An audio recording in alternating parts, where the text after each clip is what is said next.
Let's give him that motherfucking intro.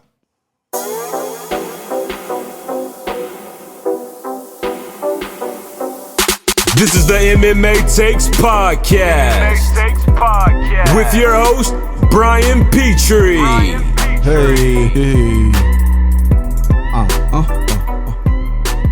Let's go. Pick'em podcast. I'm back, baby. I got the winners. 10 fights this weekend. Till fight week, baby. Woo. Woo. Don't get me started. Don't get me hot. Don't get me till hot. Hey. I'm excited for this weekend. Again, an extra day vacation. I had a long day today.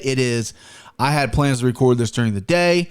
I was all set up. I know you're tired of excuses, but I got two things to talk about before we get to the picks. I want to raffle the picks off. It's a little late. Okay, first off, should have been wearing a shirt. I made a shirt. I'm wearing this dumb shirt. I had a shirt made. I'm going to reference it later in the show. Sorry. Didn't get to the laundry. Second off, getting this covered up tomorrow. This right here, getting the tattoo finished tomorrow. It's been like 2 months since I've, or maybe even longer.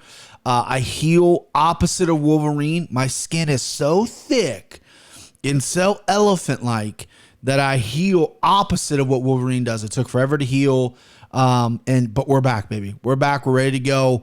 I'm doing that tomorrow, about a 4-hour sesh right after work. I'm excited. He said he thinks he can get it all done. I can't wait for what it turns out to be. Secondly, a little complaint here. Why is it so hard to get a notary? To get something notarized? Supposed to get something notarized for my mortgage? Went around everywhere today. Right? Went to my bank. I'll just go to your bank. Okay, cool. Go to my bank. They're like, yeah, we don't do mortgages or anything to deal with like mortgage or deed. Okay. Cool. Call other banks. We have a whole strip of banks on the street up to, this little all the stores are at. Call them. Nope, sorry, unless you have a mortgage with us, which we don't.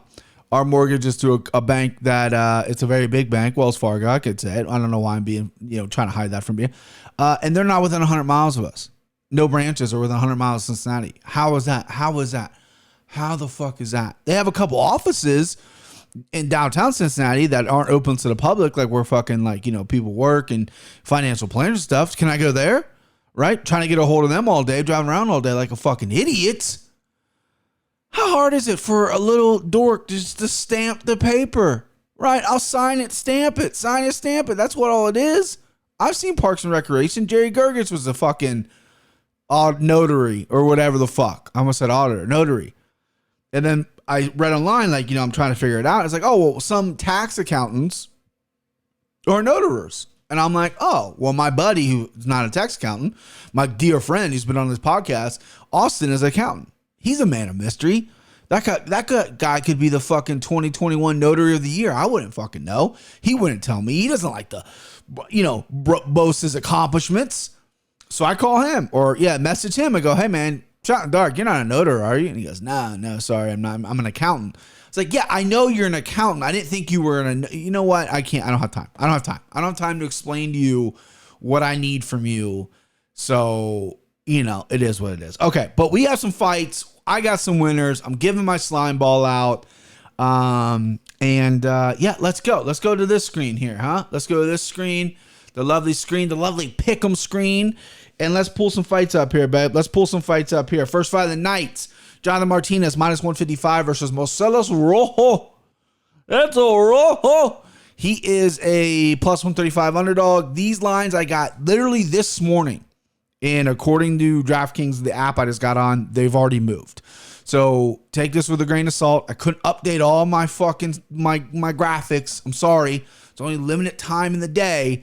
But yeah, so these lines are going to be at least compatible. Anyway, we got a barn burner here at 135. Marcellus Rojo impressed me outside the UFC. His UFC debut didn't go as well. I took him as underdog there. He lost. He got beat up. He got finished.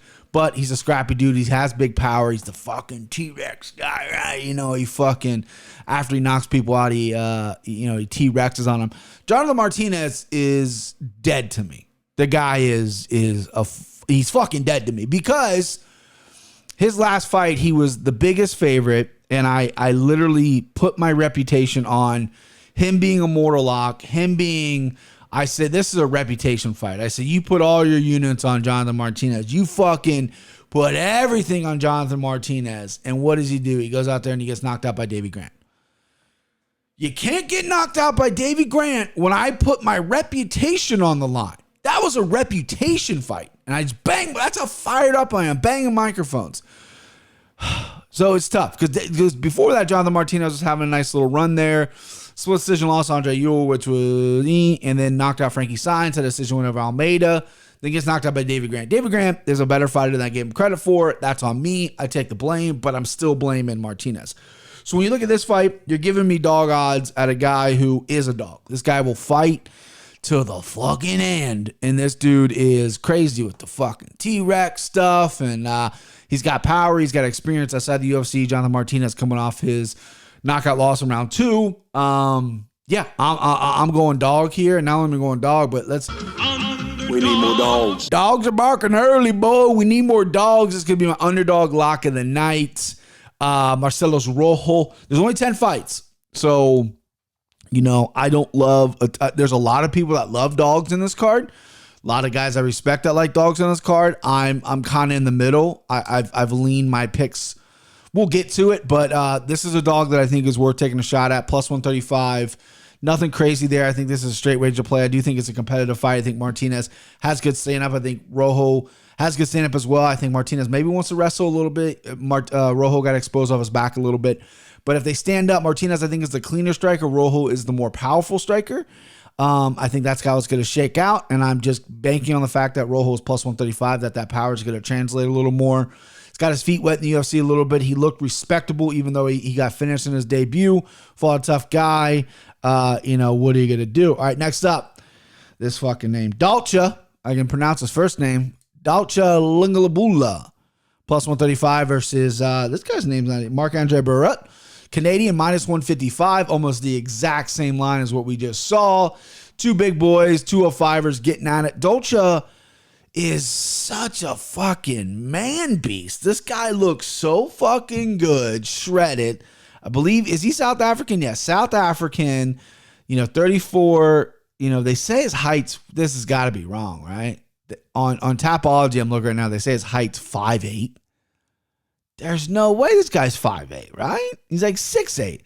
Anyway, he's coming off a win over Marcus Perez. Before that was Ankalaev by front kick knockout, where a fight he was actually doing pretty well in. I wasn't super bummed by that performance. I mean, Ankalaev to me is the dark horse in the division. I think he's unbelievable. I think he's going to run through Ozdemir. They just made that fight, and so that's not too bad. He looked good against Marcus Perez, who's a complete utter joke of a middleweight at this point in the UFC. He's kind of a clown. He wears the Joker makeup and he fights like a fucking Joker on Fight Night. I think he's talented, but it is what it is.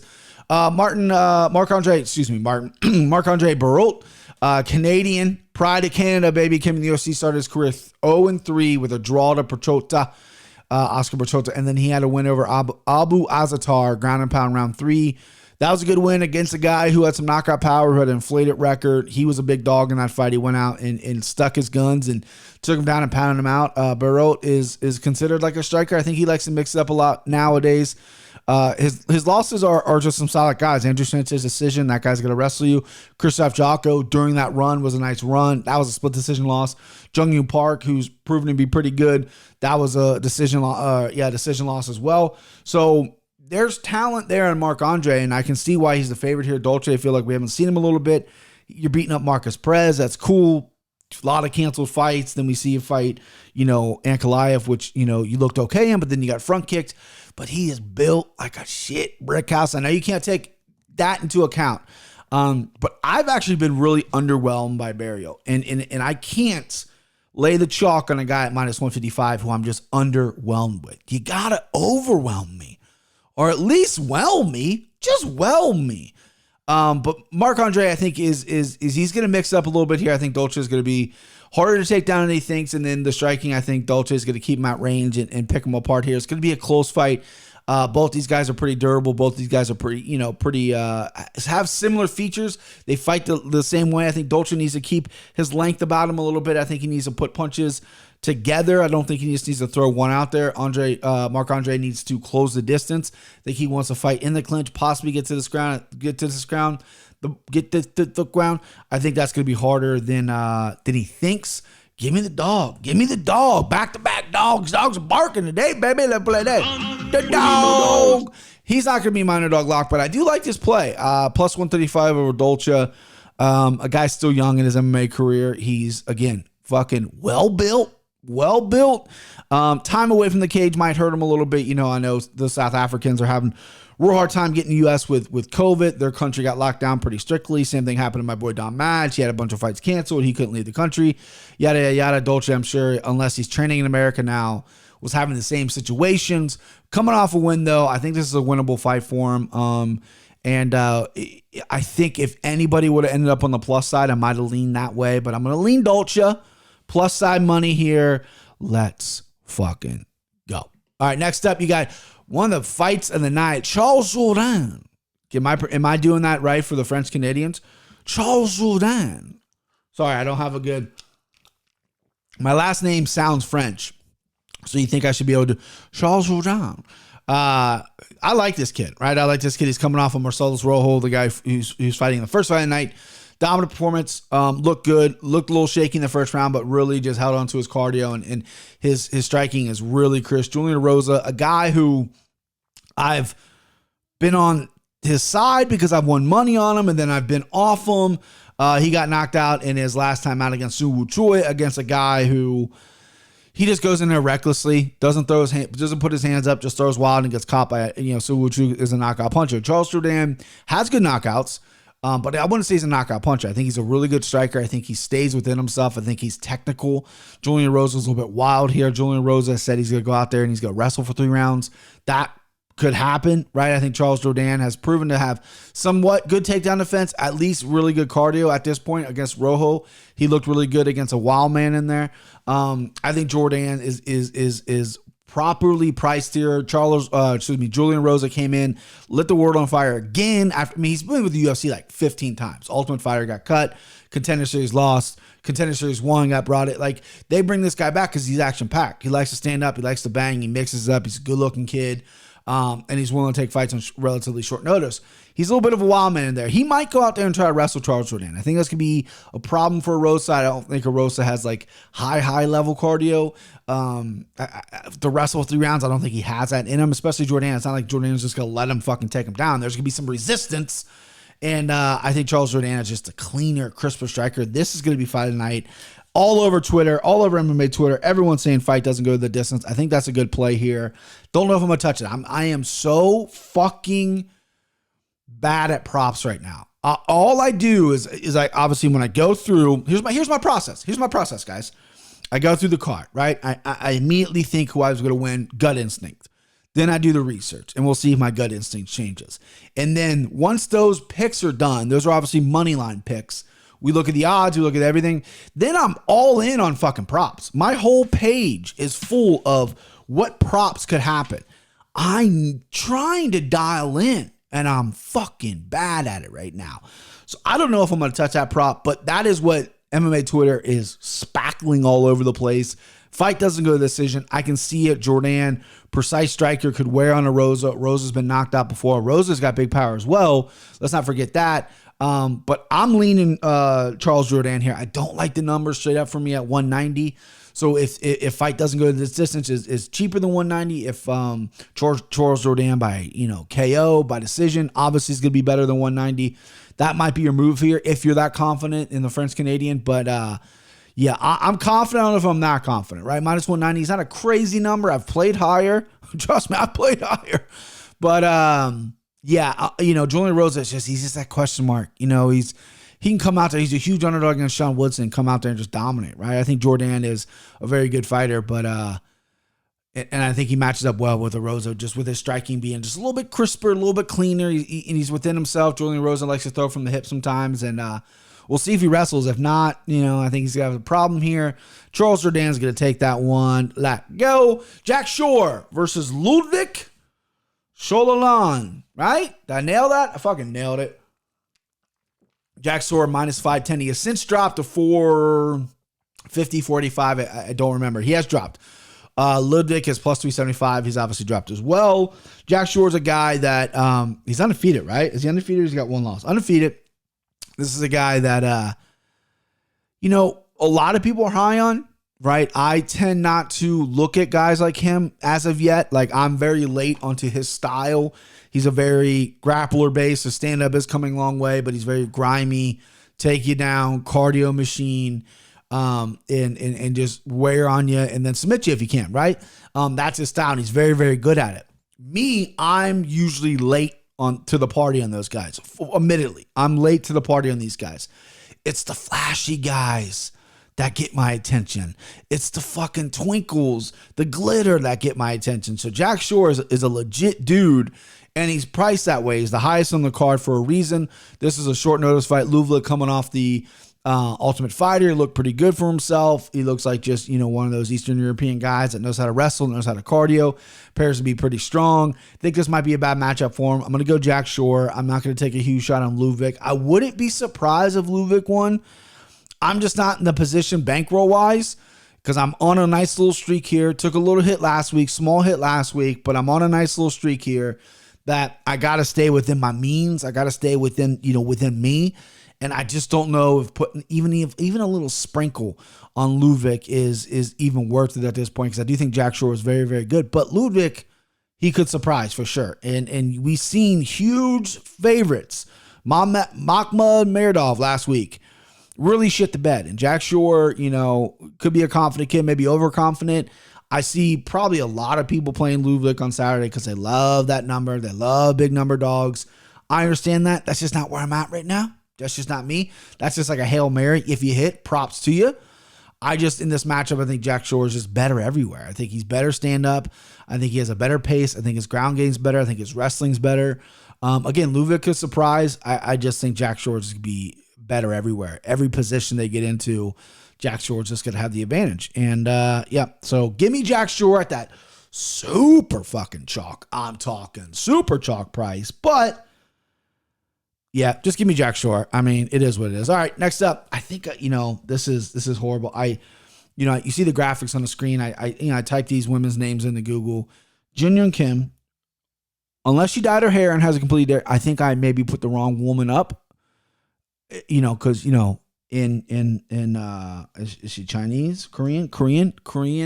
Kim is a very common last name. There could be another Kim on the roster. I don't know if this is not Jin Young Kim on the picture. I was not even going to address it. I was just going to storm through it. But I'm gonna get ahead of this non-controversy right now. I thought I did my due diligence. I apologize if I don't. Tapology might have a really old picture of her. I don't know. But Jin Young Kim, minus 115 versus Molly McCann, minus 105. Meatball Molly McCann, this is a decision fight written all over it.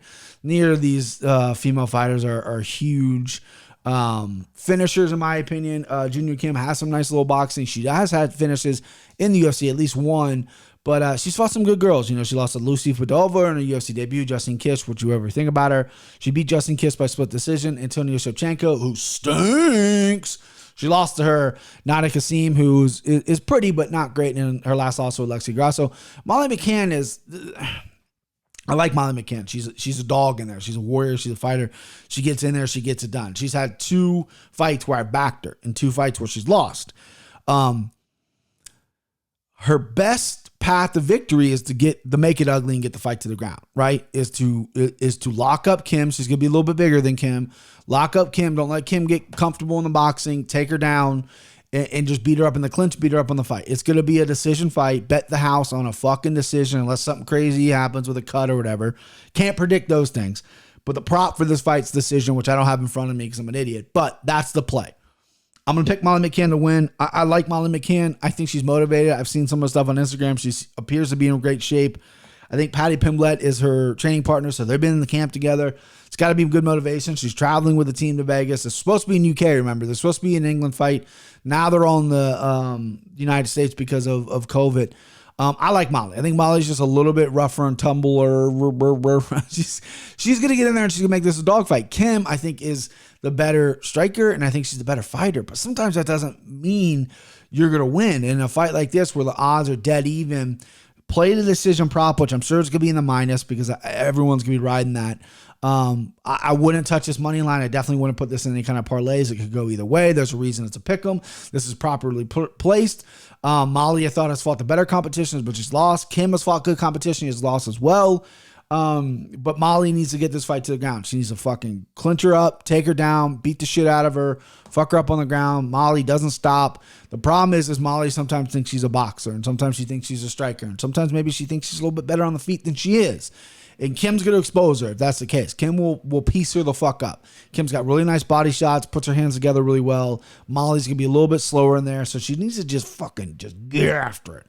And that's what I hope her team tells her. No technical advice. No, like, hey, watch out for her left hand and grab the single leg, and she's vulnerable to body locks. And none of that fucking technical stuff. Just go fucking get after her. Get after her. I hope that's what they say, because that's my advice. Molly McCann is my pick. Fight I'm looking forward to a lot here, boys. One of the first of the Liverpoolians. Luigi Venarini versus Patty Pimlet. Luigi plus 115. Patty Pimlet is minus 135. So Patty Pimlet, if you do not know, this beetled hair, interesting guy from Liverpool is making his UFC debut. He has turned down the UFC quite a few times, twice at least I know of. He's a bit of a character in Cage Warriors. He's making good money outside of Cage Warriors. And they offered him in 2016, 2018 and turned it down because he said he was a dumb idiot kid still partying. I understand that. He's got losses to Julian Rosa, Nan Armini, outside the UFC. Obviously, this is a UFC debut. And he's fighting Luigi Venarini. I think this is a really good layup spot for him. Venarini is 1-2 in the UFC with a finish over Dos Santos and a loss over Faraziem, which I think he might have won. But this is a good matchup for him. The line is growing a little bit. I like Patty. I think Luigi is a good matchup for him. I think this is going to be really good to show where Patty's at, because like Luigi is on the same level, if maybe not even higher skill-wise than Nad Armini, which is Patty's last loss. Nad fought in the UFC, good wrestler, good grappler. Patty, guys got to look to him. Guys got a personality to him. You see him all over social media. You see him all over the UFC YouTube page. People are loving this guy. He's predicting to be a big stardom with this guy. The difference between this guy and maybe like Conor McGregor, because they're both former Cage Warriors double champions. Conor was 45-55, so was Patty. Patty doesn't have the best stand-up, right? He's long, he's lanky, he's willing to exchange, he's intense in there, but Patty's a ground guy. Patty wants to get you down, he wants to tap you out. He's got good chokes, he's got good arm bars, he's good off his back, he's better on top. That's where he wants to get. His wrestling, I think, is going to maybe be a little bit of an issue coming into the UFC, right? Fighting guys who are used to, in America, wrestling with some fucking sick wrestlers. Patty's wrestling is a little weak, in my opinion. I don't think it's the strongest part of his game for him to get the fight to the ground, but he's aggressive. He likes to come at you. He's got a good kick. He's got good long punches. Luigi's been finished before. He looked pretty good against the Faraziem fight. Fair did take him down quite a bit. He took Fair quite a bit down. It was a very sloppy fight, underwhelming. I thought he won, but it is what it is. I'm all over Patty Pimlet here. I feel like I just maybe talked down to him a little bit. I just want to manage expectations for people who have never seen him fight before. People are going to assume this guy is, because they're comparing him to Conor McGregor in BT Sports, because he has the same resume as Conor. And I want people to know that he isn't the brat. He's very brash, but he's not the guy that's going to come out there, put his hands down, put his hands behind his back, and knock you the fuck out. He's going to choke you out. Like, that's what he wants to do. I mean, he could definitely knock someone out. He definitely has power in his hands, but his game is to get you to the ground. It's a little bit different. I think he's very slick on the ground. I think he's good.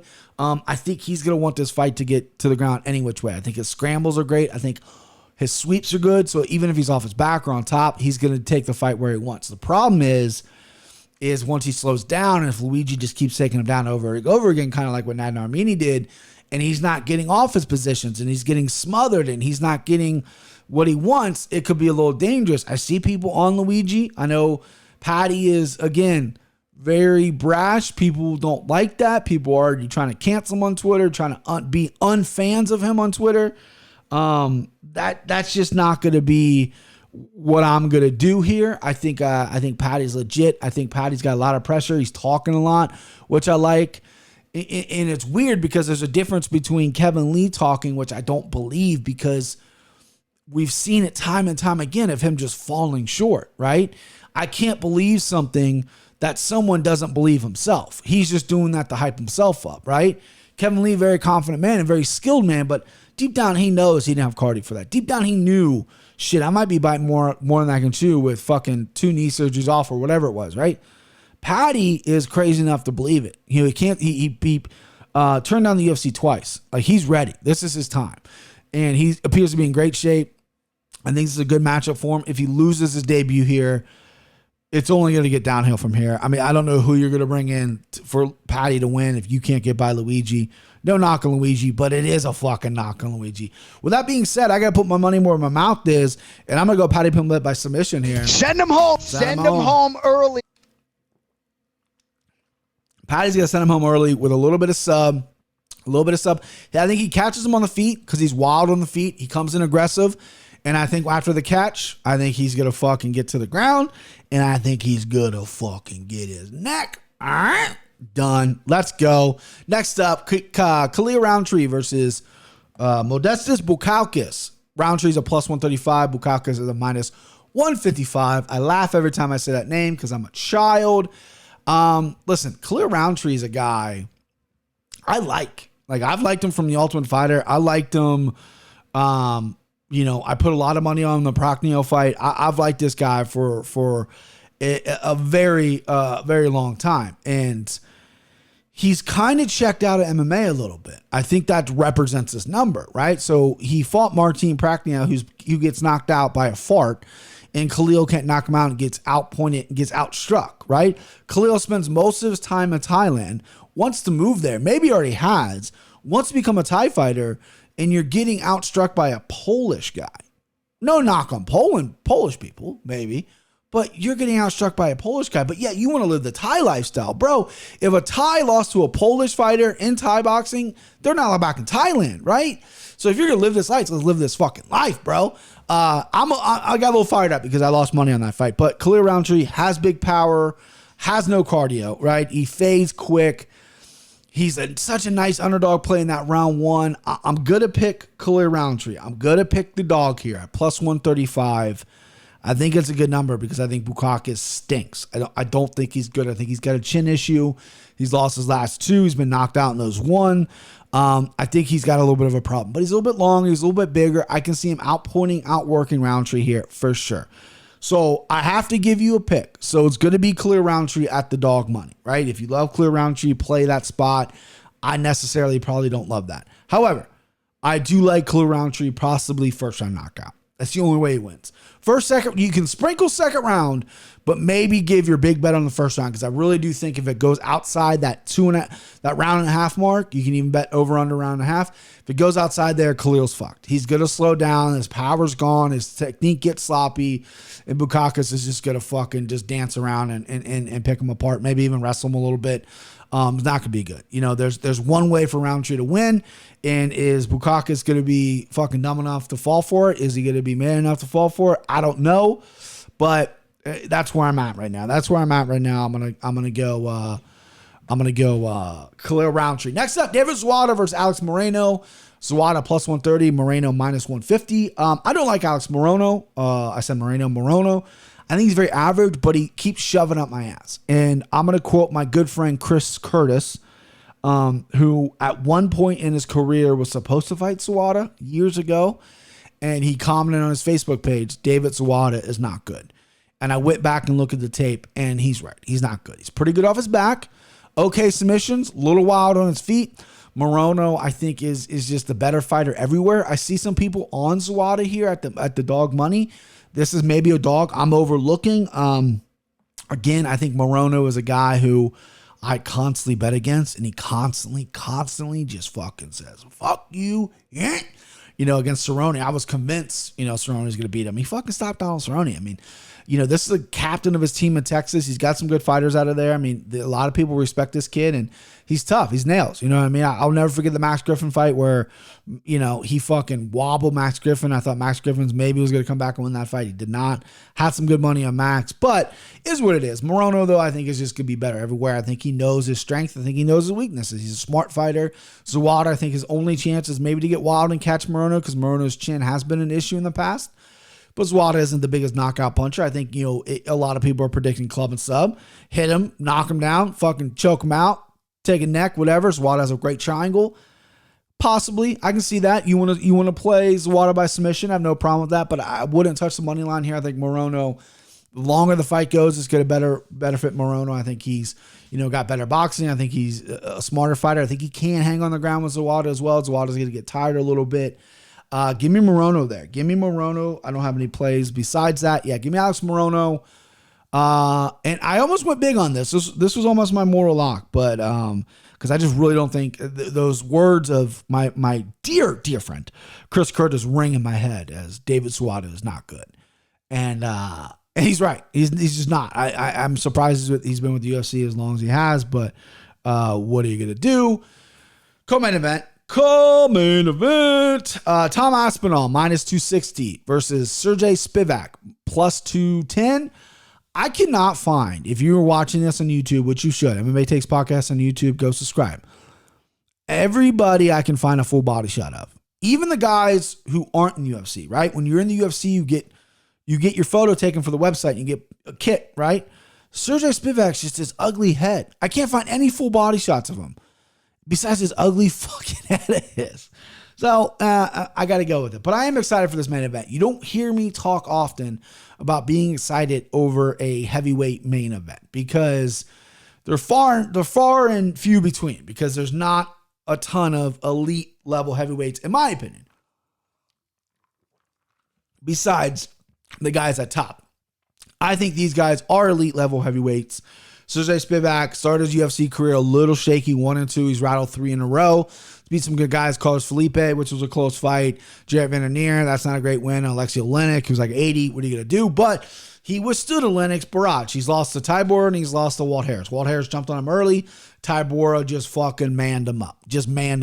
Tom Aspinall, undefeated in the UFC. I believe all finishes, right? I mean, he fought Jake Collier, who was an absolute fucking bum. I gotta look it up. I thought I could remember he choked out Andre Arlovsky, and who was his other one? Alan Bodolt, who's a complete bum, right? So you're looking at this hype train, this guy that a lot of people love, me included, Tom Aspinall. Golden Glove boxing, maybe not Golden Gloves, but boxing, right? Whatever they have, the Royal Golden Glove Championships over in fucking England. Great boxer, jiu-jitsu player, working on his wrestling every day. He's fighting Spivak, who I wouldn't say has a chin problem. He's been knocked out once in the UFC, but he gets touched. He does get touched in fights. I've seen him buzz in fights besides the Walt Harris fight. Tom Aspinall, I think he has power. I don't know if he has Walt Harris one-punch power, but I think he's going to touch Spivak quite a bit. Spivak taking this on short notice. Not really sure if he was training for a fight or not, but I think cardio could be an issue here because Spivak's just going to want to fucking bear hug and just take Aspinall down and just fucking ride him. That's what he's going to do for 3 rounds. Aspinall, jiu-jitsu guy, has everything I've heard about him in the gym is that his cardio and that his wrestling is up to snuff. His jiu-jitsu is great. I mean, he choked out Andre Arlovsky, which a lot of people don't do. You know what I mean? In competitive first round wasn't going his way. He tried to stand up with Andre. Andre, that old 40-year-old fucking 45-year-old fucking vet, was not letting him get him, right? They were competitive first round. Maybe some people gave that round to Andre. And then Tom was like, you know what? I have some ground game. Let me go for a takedown here and take this guy's fucking neck. Spivak should be careful, right? Everyone, no, not everyone, excuse me. A lot of people love Spivak here. A lot of people want to fade Aspinall. This is classic gambling. This is classic MMA gambling. You got a guy that's hot that a lot of people are on right now. That's why he's getting priced the way he is. Sergey Spivak has had double the fights in the UFC. He's fought better competition in the UFC and has proven to be a winner so far. He's got that style, that really angry Russian, Ukraine fucking Moldovan, I think he is, style where he takes you down and he beats shit at you. You know what I mean? And I'll stop it if you can. Stop it if you fucking can. So a lot of people are like, wow, Aspinall's this high against this fucking guy. People are buying into the hype. And that is the classic case of the reason why lines are set and the reason why people take dogs like this. This is the classic money fight. This is where people make their money. This is where people make their living. You fade a young, hot prospect until he's really proven himself. I'm the opposite, unfortunately. I love hot prospects, okay? I love them. And I get on them early. And I think Tom Aspinall is a solid prospect. I think he has everything, what it takes to be a fucking legit dude at heavyweight. I don't want to say champion because you still got Francis Ngannou. I don't know if anybody's beating that fucking guy. But Tom Aspinall, if you look at his regional fights, he's got leg kicks. He's got fucking jiu-jitsu. He's got great boxing. He's got good cardio. You got Spivak, who only has one way to win. Tom Aspinall has to know that, right? He was supposed to fight Sergey Pavlovich, which would have been an awesome fight. Spivak's coming in short notice. If you're Aspinall, though, you got to know, okay, I work my wrestling every day. My jiu-jitsu's on point. I'm going to take a neck. My boxing's better. Every fight starts on the feet, which is the most cliche thing in the world, but it's true. So I love that everyone's really hyping up Spivak because driving that number down for Aspinall. I'm all over Aspinall here. I even sent a tweet out. Any capper wants some smoke? Let's go head to head. You know, you pick Spivak, I'll give you the odds. I got Aspinall, right? You know, $20, you get 40 if Spivak wins. I'm that confident in Aspinall. I think he's that good. I truly, truly do. I think this is a classic line of let's all pump up this star, this stud, this guy that is running through people until he runs into a Russian Moldovan bear. That's the classic game. But I'm playing the game and I'm going to flip it on his motherfucking head. I'm going to go Tom Aspinall here. I think he's going to get finished too. I think if anything happens here, it's going to be a finish. If not, Spivak will probably win a decision. But I like Aspinall by finish as well. I don't know what that number is. Probably a better number than 260, but I'm going to take Aspinall straight up. All right. Main event time, baby. You know what it is.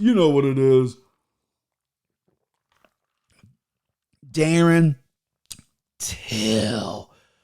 Baby. This is my guy. I love Darren Till. I told on the recap show, which go listen to.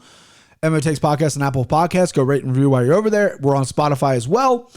I said why I love Darren Till. Personality, check. Skills, check. And then he will, gave me confidence to make a huge bet and maybe won me a buttload of money. Darren Till, I think, is a little high here. And listen, a warning. I should have a warning label. I am extremely biased when it comes to Darren Till. He's one of my guys. I'm going to back my guys always. My opinion might be jaded, right? For sure.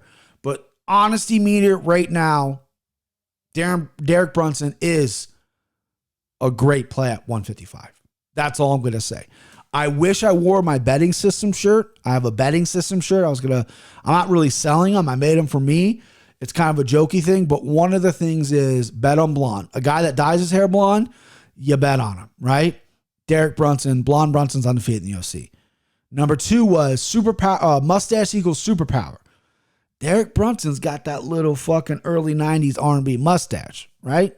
He's got 2 of the 3. So I'm going against my system because it's my guy.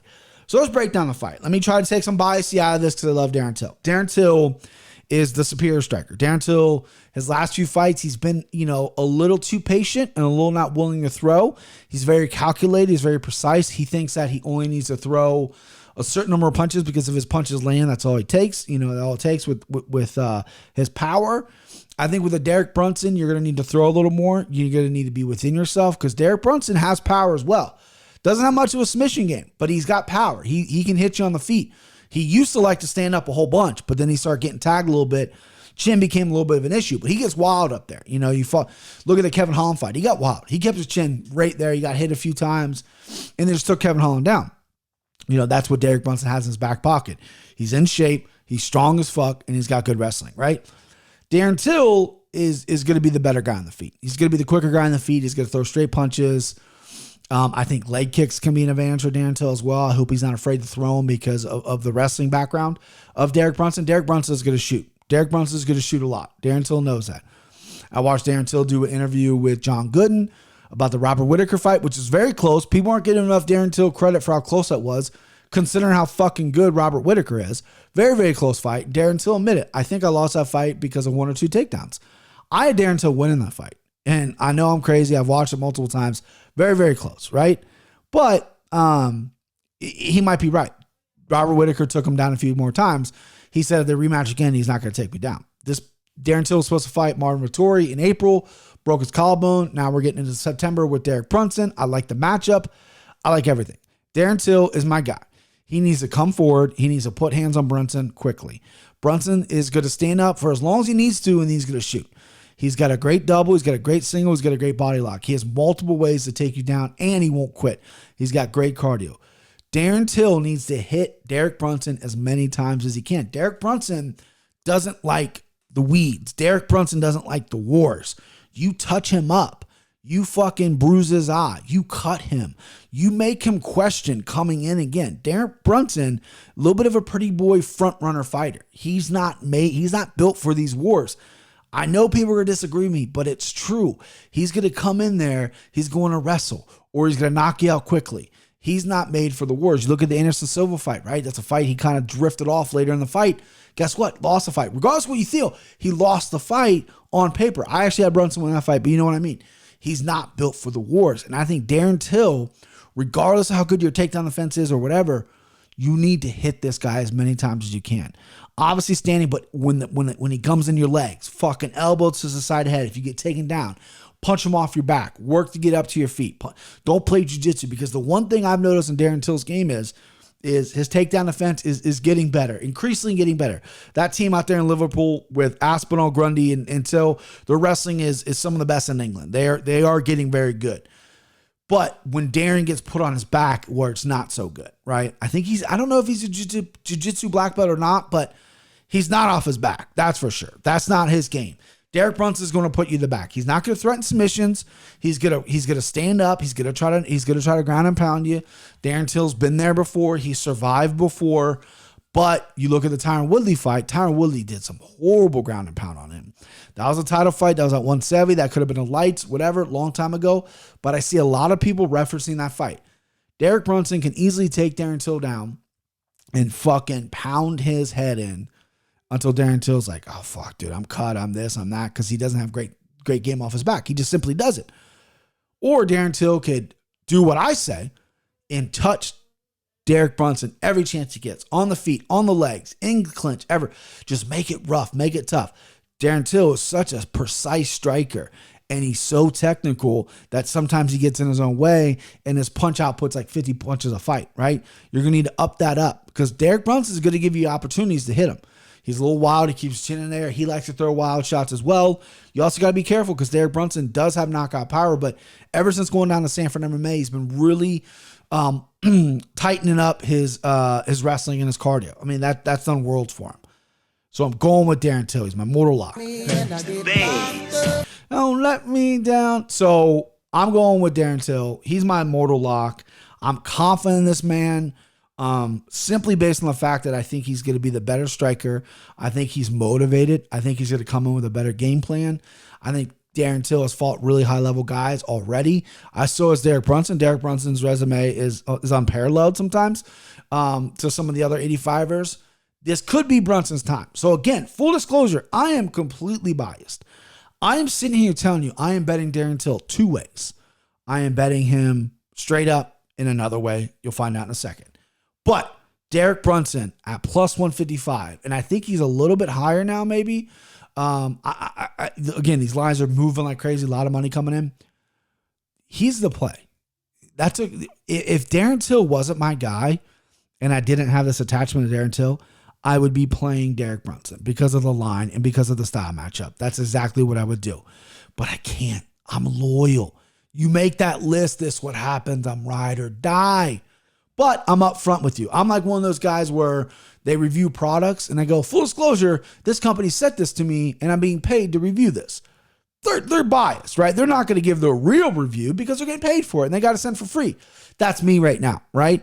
All these fights I have are absolute fire. This fight right here, ride with me with Till. I think he's priced a little high, if I'm being honest with you. I love Darren Till. I thought I would like to get him at maybe 140. I thought he was going to be the favorite, but would have been nice to get him a little lower. Minus 180, I think, is a little high. But I'm biased. That's all I'm going to say. Go Till. Let's go Liverpool. And we're back to me. Single camera shot here. What's up, what's up, what's up? And everyone's wondering, Slimeball. Brian, where's the Slimeball? Right? So last week, I unfortunately could not do the podcast. I gave my Slimeball on Bet MMA Tips, MMA Podcast. It'll be in the link in the description. Go follow that. Follow me on there. Great website. But here's my Slimeball. here's what I'm giving out. Let it be. Oh, let it be. It is an all Liverpool cast. Darren Till, minus 180. Tom Aspinall, minus 255. These are lines I got right before I got on here. Paddy Pimlet, minus 155. 1 unit at 256. This bet has not been placed yet. I'm going tomorrow to place that bet because I don't have in-state betting, but that's it. Slimeball, one more time. Here we go. Darren Till, minus 180. Tom Aspinall, minus 255. Paddy Pimlet, minus 155. Yeah, 255 minus 155. 1 unit at 256. Almost 3-1 on your money. That is a let it be. Oh, let it be. The Beatles are from Liverpool. These 3 guys are from Liverpool. Do you get it? Do you fucking understand it? I would have played a little bit of the Beatles song in here, but I know that's very expensive. And I don't want this podcast to get shut down. And I know that's crazy to think about because I don't get that many views on YouTube, but the Beatles are relentless with their shit. So you don't know. You don't fucking know. All right, that's it. That's the show. Let's go. Fights this Saturday, 10 fights. Hopefully none fall out because I love the card. I think that's a card solid. All 10 fights. I will tweet out all my bets, bet MMA tips. The slime ball you can only get here, so make sure you keep subscribing, make sure you keep listening. That way I can give out my slime ball, and then again, links will be in the descriptions for all my where you can tail me and stuff like that. Follow me on Twitter, MMA Takes Podcast on Twitter, and yeah, that's it. Let go, everybody.